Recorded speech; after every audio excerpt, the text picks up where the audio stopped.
இந்த 10 டாய்ஸ் அப்படின்னு சொல்லுவாங்க. இது எத்தனை பேர் பார்த்துருக்கீங்கன்னு எனக்கு தெரியல. சோல்ஜர்ஸ் குழந்தைங்க கிட்ட இருந்து புடிங்கிட்டு போவாங்களாம். அமெரிக்காவில் இருக்கிற எல்லா ஃபேக்ட்ரிஸ்லையும் நார்மல் ப்ராடக்ட்ஸ் மேனுஃபேக்சர் பண்ணுறது அப்ரப்டாக ஸ்டாப் பண்ணி மிலிட்ரி எக்யூப்மெண்ட்ஸ் செய்ய வச்சாங்க.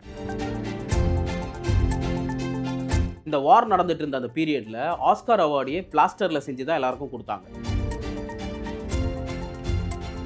இன்னைக்கு நம்ம ரெஃபர் பண்ற சோ கால் பாப்புலர் பிராண்ட்ஸ் உடைய பிராண்ட் ஐடென்டிட்டிஸ் எல்லாமே மார்க்கெட்டிங் டீம் உட்கார்ந்து டிசைட் பண்ணது கிடையாது.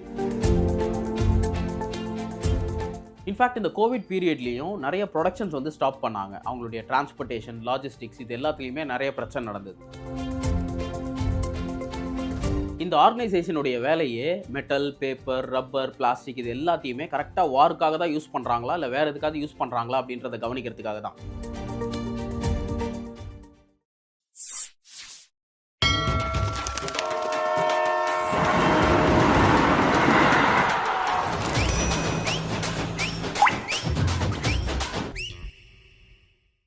ஹலோ மாஸ்டர் மைண்ட்ஸ், நீங்கள் ஒரு ப்ராடக்ட் வாங்க போகிறீங்க அப்படின்னா அந்த டிசிஷனில் பேக்கேஜிங் ஒரு பெரிய ரோல் ப்ளே பண்ணும். அந்த ப்ராடக்ட்டுடைய ஃபேஸாக தான் எப்போவுமே அந்த பேக்கேஜிங் இருக்கும். அதனால தான் இன்றைக்கும் நிறைய பிராண்ட்ஸ் பேக்கேஜிங்கில் ரொம்ப அதிகமாகவே ஃபோக்கஸ் பண்ணுவாங்க. அதுலேயும் எஸ்பெஷலி இந்த மாதிரியான பேக்கேஜிங்கில் கலர் ஒரு பெரிய ரோல் ப்ளே பண்ணும். சே ஃபார் எக்ஸாம்பிள், இப்போ நான் ஒரு சில பிராண்ட் நேம் சொல்கிறேன் அப்படின்னா இமீடியட்டாக அதோடைய கலர்ஸ் உங்கள் மைண்டுக்கு வரும். லைக் கிட்கேட் அப்படின்னு சொன்னால் உடனே ரெட் வரும், கொக்கோ கோலா அப்படின்னாலும் ரெட் வரும், கேட்பரி அப்படின்னு சொன்னால் அந்த பர்பிள் கலர் வரும், மேகி அப்படின்னு சொன்னால் எல்லோ கலர். ஸோ இந்த மாதிரி அந்த பிராண்டுடைய கலர்ஸ் நம்ம நிறைய பேர் மனசில் ரொம்ப ஆழமாக பதிஞ்சிருக்கும். அதே மாதிரி இன்னைக்கு நம்ம ஏதோ ஒரு ப்ராடக்ட்டுக்கு பேக்கேஜிங் டிசைன் பண்ணுறோம் இல்லை லேபிள் டிசைன் பண்ணுறோம் அப்படின்னா இந்த கலர் சைக்காலஜி எல்லாம் யூஸ் பண்ணி எந்த ப்ராடக்ட்டுக்கு என்ன கலரில் போகலாம், மக்களுக்கு எது பிடிக்கும் அப்படின்றதெல்லாம் அனலைஸ் பண்ணி அந்த ப்ராடக்ட்டுக்கான பேக்கேஜிங்கை நம்ம பண்ணுவோம். ஆனால் இதே ஒரு 100 வருஷத்துக்கு முன்னாடி அன்னைக்கு இருந்த எந்த ஒரு ப்ராடக்ட்டுடைய கலரோ இல்லை அவங்களுடைய பேக்கேஜிங் இல்லை இந்த பேக்கேஜிங் எதில் பண்ணணும் அப்படின்ற எந்த கண்ட்ரோலும் அவங்க கிட்ட கிடையாது. இது எல்லாமே அன்னைக்கு இருந்த எக்கனாமிக்கல் சிச்சுவேஷனை பேஸ் பண்ணி தான் இருந்தது. கொஞ்சம் யோசிச்சு பாருங்க, கிட்கேட் ப்ளூ கலர்ல இருந்தா எப்படி இருக்கும் அப்படின்னு.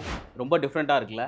ஆனா கிட்கேட் ப்ளூ கலர்ல இருந்தது. வேர்ல்ட் வார் 2 1939 to 1945 இந்த பர்டிகுலர் பீரியட்ல metals like steel, copper, aluminium, tin இது எல்லாமே திடீர்னு ப்ரெஷியஸான மெட்டல்ஸாக மாறிடுச்சு. ஏன்னா அந்த மெட்டல்ஸ் எல்லாம் வச்சு தான் ஷிப்ஸு, கன்ஸு, டேங்க்ஸு, பிளேன்ஸு, ஹெல்மெட்டு, புல்லட்ஸ்னு எல்லாமே செய்யணும். அன்னைக்கு அவங்களுக்கு இருந்த ஒரே ப்ரையாரிட்டி மிலிட்ரி எக்யூப்மெண்ட் செய்யறது மட்டும்தான். ஸோ வாருக்கு இந்த மாதிரியான மெட்டல்ஸ் எல்லாமே அதிகமாக தேவைப்படுது அப்படின்றதால அமெரிக்காவில் இருக்கிற எல்லா ஃபேக்ட்ரிஸ்லையும் நார்மல் ப்ராடக்ட்ஸ் மேனுஃபேக்சர் பண்ணுறது அப்ரப்டாக ஸ்டாப் பண்ணி மிலிட்ரி எக்யூப்மெண்ட் செய்ய வச்சாங்க. மெட்டல்ஸ் மட்டும் இல்ல, மெட்டல்ஸோட சேர்த்து ரப்பர், பிளாஸ்டிக், பேப்பர் இந்த மாதிரி என்னென்ன மெட்டீரியல்ஸ் இருக்கோ எல்லா மெட்டீரியல்ஸையும் வாருக்கு ஏற்ற மாதிரி அதை யூஸ் பண்ணணும் அப்படின்னு முடிவு பண்றாங்க. சரி, மெட்டல் இல்லைன்றதால என்ன ஆயிட போகுது பெருசா அப்படின்னு நீங்க நினைச்சீங்கன்னா கொஞ்சம் யோசிச்சு பாருங்க. 100 வருஷத்துக்கு முன்னாடி shampoo, oil, powder, tooth paste இது எல்லாமே மெட்டல் கண்டெய்னர்ஸ்ல தான் வந்துட்டு இருந்தது, which is technically tin. So மக்களுக்கான அத்தியாவசிய பொருள் கிடைக்கிறதே ஒரு பெரிய திண்டாட்டம் ஆயிடுச்சு. எல்லா கடைகள்லயுமே ப்ரொடக்ஷன் நடக்காம ஸ்டாக்ஸ் எல்லாமே காலியாகுது. சரி, இப்படி ஒரு பிரச்சனை நடந்துட்டு இருக்கு. கவர்மெண்ட் இதுல தலையிட்டு எப்படியாவது இந்த சிச்சுவேஷனை கண்ட்ரோல் பண்ணுவாங்க அப்படின்னு பார்த்தா வார்ல எப்படியாவது ஜெயிச்சிரணும் அப்படின்றதுலயே அவங்க குறியா இருந்திருக்காங்க. ஜான் 16, 1942ல யுனைடெட் ஸ்டேட்ஸ் கவர்மெண்ட் வார் ப்ரொடக்ஷன் போர்டு அப்படின்னு ஒரு ஆர்கனைசேஷன் ஸ்டார்ட் பண்றாங்க. இந்த ஆர்கனைசேஷனுடைய வேலையே மெட்டல், பேப்பர், ரப்பர், பிளாஸ்டிக் இது எல்லாத்தையுமே கரெக்டா வாருக்காக தான் யூஸ் பண்றாங்களா இல்ல வேற எதுக்காவது யூஸ் பண்றாங்களா அப்படின்றத கவனிக்கிறதுக்காக தான். அதுக்கப்புறம் மார்ச் 31, 1942ல இந்த WP ஆர்கனைசேஷன் ஒரு ஸ்ட்ரிக்டான ரூல் கொண்டு வராங்க. அதாவது இந்த டின், ஸ்டீல், காப்பர், அலுமினியம், நிக்கல் இந்த மாதிரியான மெட்டல்ஸ் எதுவுமே சிவிலியன்ஸோடைய ப்ராடக்ட்ஸை மேக் பண்ணுன்றதுக்காக அதை யூஸ் பண்ணக்கூடாது. இந்த மெட்டல்ஸ் எல்லாமே வார் எக்யூப்மெண்ட்ஸ்க்கு மட்டும் தான் யூஸ் பண்ணணும் அப்படின்னு ஒரு ரூல் கொண்டு வராங்க. இந்த ரூல் வந்ததுக்கு அப்புறம் மார்க்கெட்ல நிறைய காமன் அப்ளையன்சஸே காணாம போகுது. Like refrigerator, washing machine, heater, metal toys, அதை தான் டின் டாய்ஸ் அப்படின்னு சொல்லுவாங்க. அந்த metal toys, kitchen appliances, cutleries இது எல்லாத்தோடைய ப்ரொடக்ஷனையும் ஸ்டாப் பண்றாங்க. இதெல்லாம் ஒரு பக்கம் அப்படின்னு பார்த்தா நான் ஃபர்ஸ்டே சொன்னல இந்த டூத் பேஸ்ட், ஷேவிங் கிரீம் இதெல்லாம் கூட அந்த டின் கேன்ஸ்ல தான் வந்துட்டு இருந்தது. அதோடைய ப்ரொடக்ஷனையும் ஸ்டாப் பண்றாங்க. சரி, ஒரு பாயிண்ட்ல டூத் பேஸ்ட் கண்டிப்பா தேவை, ஷேவிங் கிரீமும் கண்டிப்பா வேணும்னா என்ன பண்ண முடியும்? இவங்க என்ன பண்ணிருக்காங்க, அந்த காலியான மெட்டல் டியூப்ஸ்லாம் இருக்கும்ல அதெல்லாம் ரிட்டர்ன் பண்ண சொல்லிருக்காங்க. நீங்க அந்த மாதிரி எம்டியா ஒன்னு ரிட்டர்ன் பண்ணீங்க அப்படின்னா தான் உங்களுக்கு புதுசு கிடைக்கும். இந்த அளவுக்கு அந்த மெட்டல்ஸை முடிஞ்ச வரைக்கும் வாருக்கு எப்படி யூஸ் பண்ண முடியும் அப்படின்னு அவங்க ட்ரை பண்ணிருக்காங்க. கிட்டத்தட்ட அமெரிக்காவே ஒரு வார் ப்ரொடக்ஷன் சென்டரா மாறிடுச்சு. சின்ன சின்ன டூத் பேஸ்ட் கேனையே விட்டு வைக்க மாட்டாங்க. கார் எப்படி மேனுஃபேக்சர் பண்ண வைப்பாங்க? இமீடியட்டா காரோடைய மேனுஃபேக்சரிங் எல்லாத்தையும் ஸ்டாப் பண்ணி கார்ஸுக்கு பதிலா மிலிட்டரி ஜீப்ஸும் ஃபிளைட் இன்ஜின்ஸும் செய்ய வச்சாங்க. மெட்டல் கட்லரி செஞ்சுட்டு இருந்த ஃபேக்டரி எல்லாம் இப்ப ஆர்மி டூல்ஸ் செய்ய ஆரம்பிச்சிருச்சு. அந்த காலத்துல டாய்ஸ் அப்படினாலே இந்த மெட்டல்ல தான் இருக்கும். இந்த டின் டாய்ஸ் அப்படின்னு சொல்லுவாங்க. இது எத்தனை பேர் பார்த்திருக்கீங்கன்னு எனக்கு தெரியல. சோ அந்த டாய்ஸ் எல்லாத்தையும் சோல்ஜர்ஸ் குழந்தைங்க கிட்ட இருந்து புடிங்கிட்டு போவாங்களாம் மெட்டல் வேணும் அப்படின்றதுக்காக. இதுல இன்னொரு ஒரு இன்ட்ரெஸ்டிங்கான ஃபேக்ட் சொல்லட்டா, அந்த டைம்லயும் ஆஸ்கார் ஈவென்ட் நடந்துட்டு இருந்தது. ஆஸ்கார் அவார்ட் யூசுவலா இந்த கோல்ட் பிளேட்டட் பிரான்ஸ்ல தான் செய்வாங்க. ஆனா இவனுக்கு தான் மெட்டல்ல எது செஞ்சாலும் புடிங்கிட்டு போயிடுறாங்களே அப்படின்னு சொல்லி இந்த வார் நடந்துட்டு இருந்த அந்த பீரியட்ல ஆஸ்கார் அவார்டே பிளாஸ்டர்ல செஞ்சு தான் எல்லாருக்கும் கொடுத்தாங்க. இந்த ரணகளத்திலேயே ஒரு கிளுகிளுப்பு வேணும்னு வேர்ல்டு வார் நடக்கும் போதே இவனுக்கு ஆஸ்கார் அவார்ட் கொடுத்துருக்காங்கல்ல. ஸோ இந்த பீரியட்ல மக்கள் எல்லாருமே இந்த மெட்டல் ஸ்கேர்சிட்டி இவ்வளோ இருக்கு அப்படின்றத புரிஞ்சுக்கிட்டு அவங்க கிட்ட இருந்த திங்ஸ் எல்லாத்தையும் ரிப்பேர் பண்ணியும் ரீயூஸ் பண்ணியும் வாழ்ந்துட்டு இருந்தாங்க. ஓகே, இவ்வளோ நேரம் வேர்ல்டு வார் 2னால மக்கள் எல்லாரும் எவ்வளோ கஷ்டப்பட்டாங்க அப்படின்றத பார்த்தோம். இப்போ இதனால பிராண்ட்ஸ் எப்படி சஃபர் ஆனாங்க அப்படின்றத பார்க்கலாம். ஹெர்மீஸ் அப்படிங்கிறது ஒரு லக்ஸரி குட்ஸ் பிராண்ட். இந்த பேக்ஸ், வாட்சஸ் இது எல்லாமே சேல் பண்ற ஒரு பிராண்ட் அது. இந்த பிராண்டுடைய ஒரு டிஃபால்ட் கலரா இவங்க அந்த பெய்ஜ் தான் யூஸ் பண்ணிட்டு இருந்தாங்க. ஆனா அந்த வேர்ல்டு வார் 2 அப்ப ஜெர்மனி பிரான்ஸை இன்வைட் பண்றாங்க. ஸோ ஹெர்மீஸ்னால இந்த பெய்ஜ் டையை அவுட் சோர்ஸ் பண்ண முடியல. அப்ப அவங்க ஊர்லயே அவங்களுக்கு கிடைச்ச ஒரே ஆப்ஷன் பிரைட் ஆரஞ்சு டை மட்டும் தான். ஸோ வேற வழியே இல்லாம அவங்களுடைய பேக்கேஜிங் எல்லாத்தையும் இந்த பிரைட் ஆரஞ்சு கலர்ல பண்றாங்க. வார் முடிகிற வரைக்கும் டெம்பரரியா இந்த கலரை யூஸ் பண்ணலாம், வேற என்ன பண்ண முடியும் அப்படின்னு பண்ண ஒரு விஷயம்